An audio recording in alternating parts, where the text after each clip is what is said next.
J'ai rien entre les dents. Hey vous, comment vous allez? On est samedi et qui dit samedi dit vidéo. Alors c'est une vidéo un peu particulière parce qu'en fait j'avais envie de dédier ces vidéos à quelqu'un que j'aime beaucoup dans ma vie. Estelle Bette. Aujourd'hui Estelle, je sais que c'est ton anniversaire, je ne te l'ai pas encore souhaité, je voulais pas. Parce que tu sais que j'arrive pas trop à garder des surprises. Et j'avais pas envie de te dire la surprise tout de suite, je voulais que t'attendes vraiment 18h, 18h30.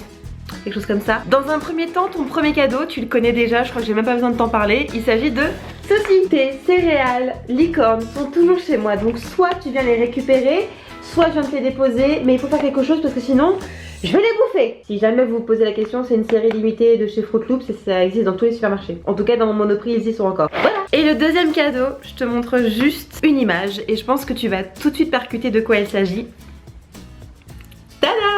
Il y a un peu plus d'un an maintenant, tu te rappelles qu'on a tourné toutes les deux vidéos dans les studios YouTube de Londres pour la sortie du film Les Animaux Fantastiques. Et en fait, tu te rappelles que ma vidéo avait toujours des soucis de montage, ce qui ne change pas. Je ne sais pas pourquoi. L'agence qui nous avait proposé de faire ce travail n'aimait pas mon travail.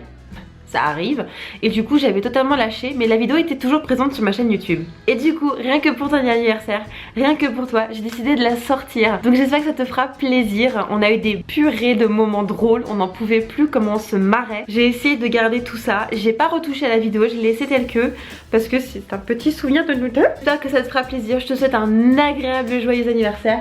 Je te dis à très bientôt pour ton cadeau, sinon je le mange. Denis Fleur à Piquette, happy birthday mon chaton. Bonjour à tous, bienvenue aujourd'hui dans le décor des Animaux Fantastiques qui sort prochainement le 16 novembre. Aujourd'hui, Esty et moi on a eu la chance incroyable de pouvoir justement profiter du décor des Animaux Fantastiques et donc faire une petite vidéo. Donc je vous mettrai évidemment en barre d'infos et à la fin de la vidéo ou dans le petit, je sais pas où il est, à droite, à gauche, je sais pas. J'espère que ces looks vous plairont, croyez-moi c'était super à regarder, à réaliser. Et puis de toute façon celle-là on peut tout lui faire, tout lui marche sur sa tête. C'est insupportable. Et moi aujourd'hui je profite d'être dans le YouTube Space de Londres pour vous faire une vidéo un peu plus instructive en ce qui concerne la beauté, en commençant du 20e siècle, voire même du 19e siècle, jusqu'à aujourd'hui, en passant évidemment par les années fin, les années folles. Donc si tu es prêt à avoir un enseignement made in Kiyu, ne bouge pas, c'est tout de suite. Au 19e siècle, il faut savoir que pour être vraiment en flic, il fallait tout simplement avoir un look de mort.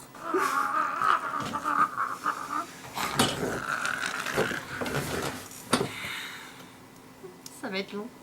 À partir de 1830, l'idéal de la beauté, c'était vraiment d'avoir l'air d'un cadavre. On accentuait vraiment les cernes, on utilisait des fards à paupières bleuâtres, verdâtres, violines, vraiment pour avoir l'air mourant.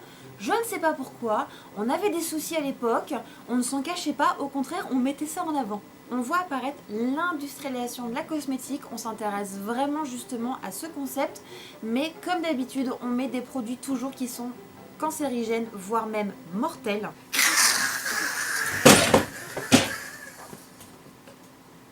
Le plomb, le sulfure d'arsenic, les sels de zinc, enfin tout pour faire un cocktail de mort. C'était pas encore top, mais vous inquiétez pas, dans les années qui suivent, on va un petit peu arranger le coup. Là par contre, ça va un petit peu mieux, on s'intéresse vraiment au relooking, on accepte plutôt l'idéal de la femme, c'est-à-dire être un peu comme on veut. On harmonise un petit peu les traits du visage, on fait en sorte qu'on soit un petit peu mignonne. Voilà. Mais avant 1910, il faut savoir que le maquillage était immoral et qu'il n'était vraiment que dédié pour les prostituées. Quoi? Non, rien. Oh, espèce! Les femmes défilent à New York, elles décident de vraiment s'investir à fond, surtout que le droit de vote commence un petit peu à... La femme arrive, tu vois, comme ça un peu. Le maquillage se démocratise, on commence à en trouver partout dans les magasins, à prix plutôt bas. Et en plus de ça, les premiers centres de beauté commencent à faire leur apparition. Les formules également de beauté sont améliorées, puisqu'évidemment il y avait toujours cette espèce de petite connerie qui s'appelle la céruse et qui crée encore des milliers de morts. Stop, stop, stop.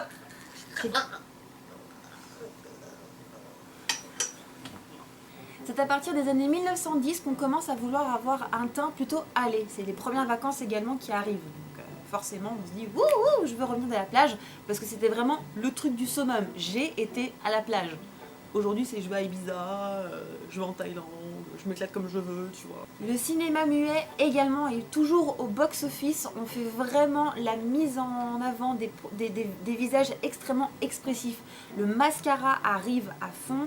Maybelline d'ailleurs sort son tout premier mascara et c'est là effectivement qu'on se rend compte que ça fait des yeux de biche. Et le très culte rouge à lèvres de la marque Rouge Baiser fait son apparition en 1927. Maybelline, c'est en 1913, je crois, son mascara. Dans les années 1920, là c'est autre chose, on veut vraiment montrer que le maquillage est là pour donner un côté épanoui, une vie heureuse. Et pendant la Grande Dépression, faute de moyens, parce qu'effectivement la guerre, ça fait pas vraiment du bien, hein, ni au porte-monnaie, ni à rien du tout, les Uniennes se privent de nouveaux vêtements, mais par contre pas du tout de leur maquillage. Ça, c'était pas possible pour elles, il fallait qu'elles gardent justement ce côté féminin, ce côté je suis là, je me battrai, quoi qu'il arrive. Helena Rubinstein conçoit des toutes petites trousses pour justement que les femmes sur le front puissent prendre leurs produits. Également, Elisabeth Arden, comme quoi Elisabeth Arden a tout compris, elle avait commencé à créer les premiers produits colorants, faute de pouvoir s'acheter justement des vêtements, notamment des bas. Les femmes se coloraient justement les jambes avec ce genre de produits. Pour masquer les traces de la souffrance de la guerre, les femmes commencent à justement utiliser le premier smoky. Comme elles n'ont plus accès à l'anti-cerne parce que ça coûtait beaucoup trop cher, elles commencent à s'épiler énormément les sourcils, histoire d'agrandir un maximum le regard et de se mettre énormément de mascara en plus. Ça fait beaucoup. Et la bouche, on la dessine en forme de cœur. En gros, ça fait un petit côté très angélique avec la vue comme ça. Voilà. Ce sont dans les années 1930 que les femmes commencent vraiment à adopter un teint ton sur ton. Enfin, le maquillage des yeux devient beaucoup moins chargé. On fait un effort aussi parce que c'est pas possible d'avoir du truc comme ça tout le temps. Et on utilise également la vaseline pour rendre les fards à paupières un peu plus crémeux. Ouh, de la vaseline. Oh putain, ça faisait longtemps. Je vais me pendre, je vais la prendre et je vais la pendre avec moi. Mais non, je la pense. Je vais te pendre. Les femmes continuent toujours d'épiler leurs sourcils, mais d'une façon différente. C'est-à-dire que là, on forme vraiment un espèce de demi-cercle, un peu à la Edith Piaf, pour donner ce côté un petit peu, un peu ahuri quand même. Faut dire ce qui est. Dans les années 1940, de nouveau la guerre éclate et donc là, l'industrie de la cosmétique, c'est plus possible pour elle souffre énormément. La femme également, mais on s'en fout, puisque justement, pour vraiment faire comme un espèce de pied de nez à tout ça, les femmes élargissent vraiment le contour des lèvres pour vraiment donner ce côté joyeux tout le temps. C'est vrai que c'est un joli pied de nez. Ouais, belle gosse, vas-y tiens, regarde. C'est bien. Attends, je vais faire avec l'autre aussi. Attends. Oh là là, double. Les années 1950, d'ailleurs très très emblématique, grâce à Marilyn Monroe qui donne ce côté rouge profond avec ses lèvres et Audrey Hepburn avec son fameux eyeliner très fin.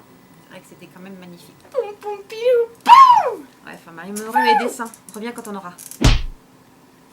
Les années 1960, là c'est assez rigolo puisque ce sont effectivement les années baby doll, c'est-à-dire un teint complètement lissé, une bouche également plutôt nude, par contre les yeux on s'éclate, on ose enfin les couleurs, on met des faux cils à gogo, vraiment on ose un petit peu le côté, tu vois. Alors les années 1970, comment vous dire ? C'est un peu parti en live. Alors là, on a fait des trucs mais qu'on n'avait jamais vus. D'ailleurs qu'on ne reverra jamais. C'est pas possible. Ça a été interdit. Hein. Ça a été voté. Ça aussi, ça a été voté parce que c'était vraiment plus possible. On ose des couleurs mais complètement folles.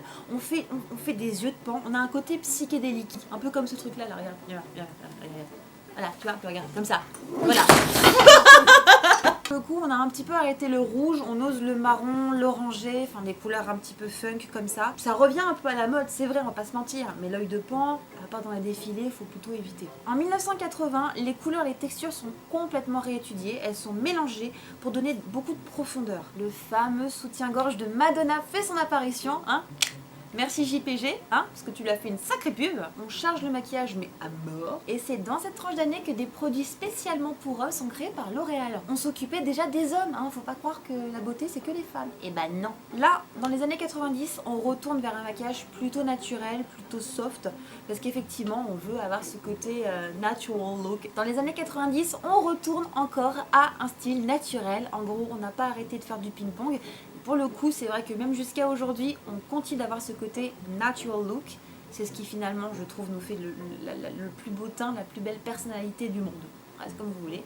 Même si les hommes n'utilisent pas vraiment trop les produits, une ligne de soins, encore une fois, est créée spécialement pour eux à partir de 1985. Les mecs, bougez-vous, s'il vous plaît, faites un effort. Et d'ailleurs, les ampoules et les gélules font leurs premières apparitions parce que effectivement, on veut toujours garder ce côté peau incroyable, peau parfaite, peau à lait.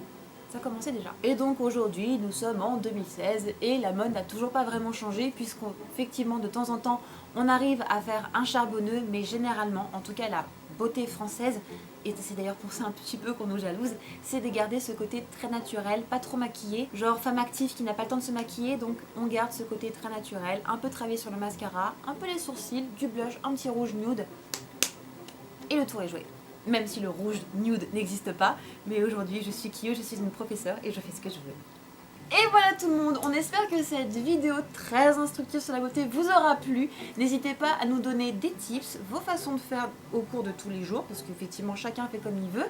Voilà, est-ce que ça t'a plu? Est-ce que tu as appris des choses?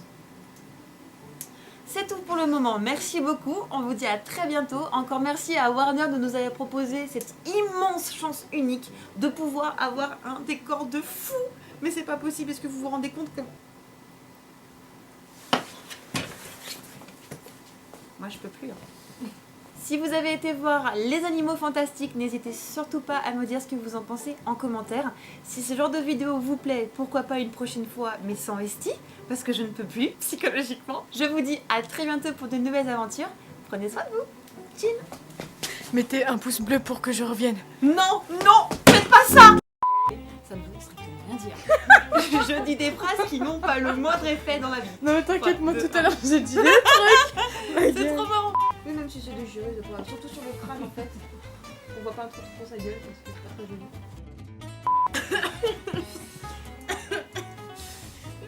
J'ai jamais rencontré de gens qui s'étouffent en devant du thé. Parce que ça fait quand même la 5e fois. Hein. Pourquoi que je suis avec toi, je deviens débile? C'est comme si on arrivait à faire sortir le plus con de nous. Qu'on est toutes les deux. Maman, on unit nos forces. Hein. Et est-ce que ça... Avada Kedavra! Pourrais-je avoir le PQ s'il vous plaît? C'est pas souvent qu'on peut te dire une phrase pareille.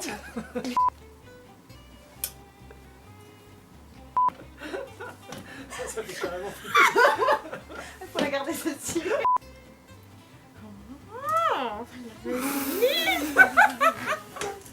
Non mais en plus Sabri et Lucie sont morts de rire, il n'y a aucun professionnel aujourd'hui quoi. Ça fait 7 fois qu'on la refait, j'en peux plus. Mais c'était bien en plus. Non, c'était nul. Je vais m'éloigner comme ça pour me voyez. Mais je t'entendrai Lucie. Je vous entends, je vous vois rire. Bon ok. J'ai une vue comme les pigeons, moi je vois tout derrière. Non.